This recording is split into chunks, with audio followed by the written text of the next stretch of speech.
જય ગણપતિ બાપા, જય મહાદેવ, જય અંબેમાં.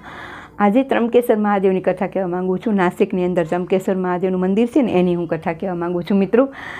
તો ગૌતમ ઋષિ અને અહલ્યા, ગૌતમ ઋષિ તપ કરતા હતા. તો અહલ્યાને કહે છે જલ લઈ આવો. તો અહલ્યા આ બાજુ ચારે બાજુ ગોતે છે, તો ક્યાંય પાણી ન મળ્યું, સૂકું વન હતું. તો સૂકા વનમાં તો પાણી ક્યાંથી આવે?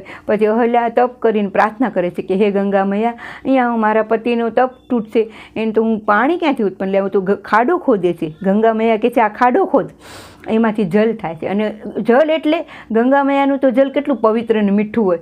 એટલે કળશ લઈ અને જલ ભરી અને ગૌતમ ઋષિ કને જાય છે. તો ગૌતમ ઋષિ કહે છે આટલું મીઠું જળ અને તમે આ સુકાવનમાંથી ક્યાંથી લઈ આવ્યા? અહલ્યાને કહે છે. તો અહલ્યા કહે છે કે માં ગંગા મૈયા અહીંયા ખાડામાંથી ઉત્પન્ન થયા છે અને હું ત્યાંથી લઈ આવી છું જળ. તો કે આટલા સુકાવનમાં તમે આટલું સરસ મીઠું ભગવાન ગૌતમ ગંગાજીનું જળ લઈ આવ્યા? પછી એમને ઋષિમુનિને વિશ્વાસ ન બેઠો, એટલે ઋષિમુનિ પોતે જોવા જાય છે. તો અહલ્યાજી બતાવે છે કે આ ખાડામાંથી ગંગાજી ઉત્પન્ન થયા અને અહીંયાથી હું જળ લઈ આવી. તો જેટલું ઋષિમુનિ તો તપ કરવા લાગ્યા, અને જેટલું તપ કરે એટલું આમ હરિયાળી બનતું જાય. આશ્રમ અને પાણી અને ખૂબ તપ થયું એમનું, તો ઋષિમુનિનું, ગૌતમ ઋષિનું. એટલે એમને તો ઋષિમુનિ, બીજા ઋષિમુનિ લોકો ઈર્ષાઈ કરવા લાગ્યા કે આટલું ગૌતમ ઋષિનું તપ થશે ને આટલું બધું થશે તો અમારું કોઈ તપ કે ઇન્દ્ર કે કોઈ અમે સાંભળશે જ નહીં.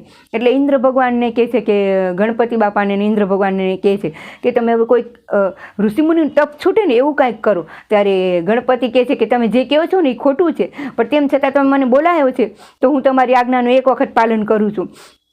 એટલે એને એક ગાય બનાવે છે, જે બીમાર ગાય એવી રીતે બનાવી એને.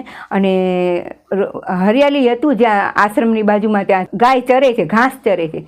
ત્યાં તો ઋષિમુનિ બોલે છે કે આ ઘાસ છે ને, ત્યાં ગાય થોડું ચરી જશે તો એને થોડી, ગૌતમ ઋષિ ઊભા થાય છે અને થોડું તણકલું લે છે ઘાસનું, અને ગાયને થોડું કામ આવી રીતે ધીમેકથી મારે છે. ત્યાં તો ગાય જે ઓલું રૂપનું હતું ને, એટલે એ ગાય ત્યાં મરી જાય છે. તો એને ઋષિમુનિને ગૌહત્યાનું પાપ લાગે છે. તો બધા ઋષિમુનિ બોલે છે કે ગૌતમ ગૌ હત્યારા, ગૌતમ ગૌ હત્યારા.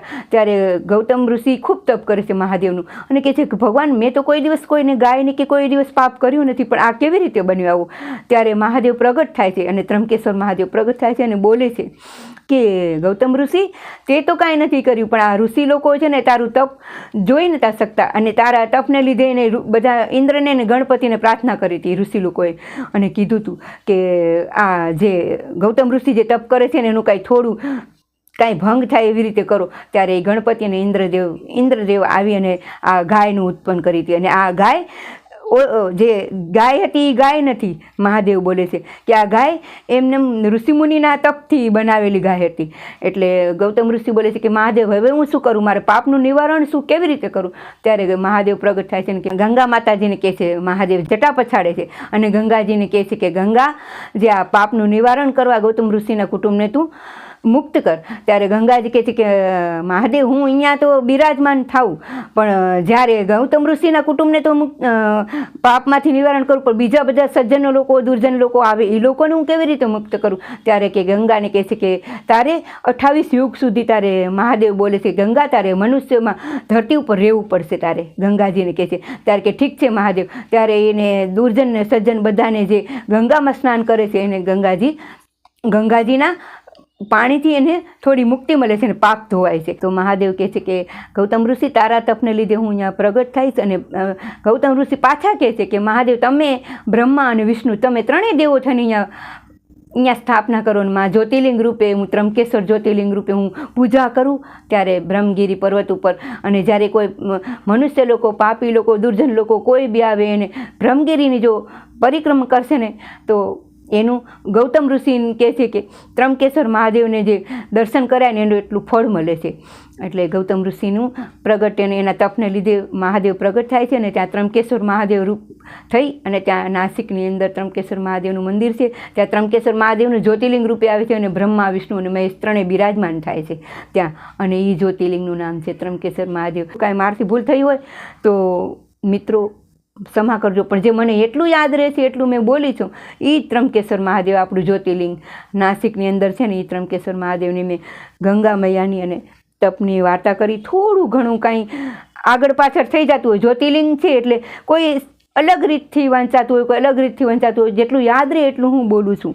પણ કાંઈ ભૂલ થઈ હોય તો માફી માંગુ છું અને મારું વિડીયો જોતા રહેજો.